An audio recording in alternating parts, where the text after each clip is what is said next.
বন্ধুরা, আমড়ার চাটনি তো তোমরা সবাই খেয়েছো, কিন্তু এইভাবে খেয়েছো কি না জানি না। যারা যারা খেয়ে থাকবে তারা তারা অবশ্যই কিন্তু কমেন্ট করে জানাবে। তো দেখো, কড়াইতে একটু তেল দিলাম, তেল গরম হতে তারপর দিয়ে দিলাম সর্ষে আর শুকনো লঙ্কা ফোড়ন। কারণ চাটনি মানে কিন্তু সর্ষে ফোড়নটাই সবথেকে বেশি ভালো লাগে। তো ফোড়নটা দেওয়ার পর এবারে কেটে রাখা আমড়াগুলো, যেটা একটু নুন মাখানো ছিল, সেটাকে দিয়ে দিলাম, দিয়ে হালকা একটু ভাজা ভাজা করে নেব।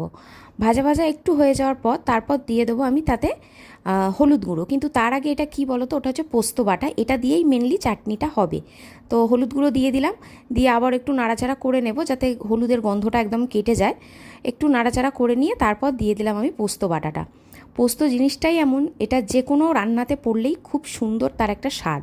আমার যেমন আলু পোস্ত খেতে তো ভীষণ ভালো লাগে।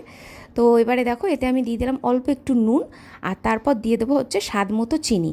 এবার চিনিটা তোমরা আমড়ার টকটা কেমন সেটা অনুযায়ী দেবে। এই আমড়াটা খুব